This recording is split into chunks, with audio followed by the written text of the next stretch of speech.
Hi dears. അപ്പോൾ ഇന്ന് നമ്മളൊരു ഷോൾഡർ ഓൾട്രേഷൻ ആണ് നോക്കുന്നത്. അപ്പോൾ ഇത് റെഡിമെയ്ഡായിട്ട് വന്നിട്ടുള്ളൊരു ടോപ്പാണ്.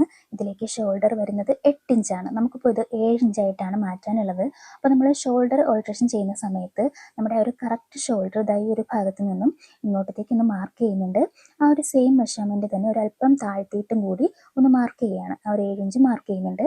അതിനുശേഷം നമ്മൾ ഈ ഒരു ഷോൾഡർ ഓൾട്രേഷൻ ചെയ്യുന്ന സമയത്ത് നമ്മുടെ ആം ഹോൾ ലെങ്തിലും മാറ്റം വരാണ്ട് ആ ഒരു ടോപ്പിൽ ഓൾറെഡി ഉള്ള ആ ഒരു തേൽത്തുമ്പിനെ അവിടെ നിർത്തിയിട്ട് ഈ ഒരു ഭാഗത്ത് നിന്ന് വേണം നമ്മൾ ഈ ഒരു ഷോൾഡറിനെ ഒന്ന് ഷേപ്പ് ചെയ്തെടുക്കാനായിട്ട്. അല്ലാണ്ട് നമ്മൾ സാധാരണ ചെയ്യുന്ന പോലെ ആം ഹോളിൻ്റെ ഭാഗം കൂടി കുഴിച്ച് കട്ട് ചെയ്യുന്ന രീതിയിൽ മാർക്ക് ചെയ്തെടുക്കരുത്. ഈ ഒരു രീതിയിൽ വേണം നമ്മൾ മാർക്ക് ചെയ്തെടുക്കാനായിട്ട്. അതിനുശേഷം നമ്മൾ മാർക്ക് ചെയ്ത ആ ഒരു ഭാഗത്ത് കൂടി നമ്മൾ ഇതിനൊന്ന് കട്ട് ചെയ്ത് മാറ്റുകയാണ്. അപ്പോൾ ഇതാ കറക്റ്റ് 7 ഇഞ്ചിൽ നമ്മൾ ഷോൾഡർ ഒന്ന് കട്ട് ചെയ്ത് മാറ്റിയിട്ടുണ്ട്. അപ്പോൾ ഈ ഒരു ടോപ്പ് എടുക്കുകയാണെങ്കിൽ ഇതിലേക്ക് ആം ഹോൾ ലെങ്ത് വരുന്നത് ഒരു 8.5 ഇഞ്ചോളം തന്നെ വരുന്നുണ്ട്. അപ്പോൾ നമ്മൾ ഏതൊരു ടോപ്പിലേക്കാണെങ്കിലും ഷോൾഡർ ഓൾട്രേഷൻ ചെയ്യുന്ന സമയത്ത് ആ ഒരു ഷോൾഡറിൻ്റെ ഭാഗത്തേക്ക് മാത്രം കറക്റ്റ് മെഷർമെൻറ്റ് മാർക്ക് ചെയ്യുക.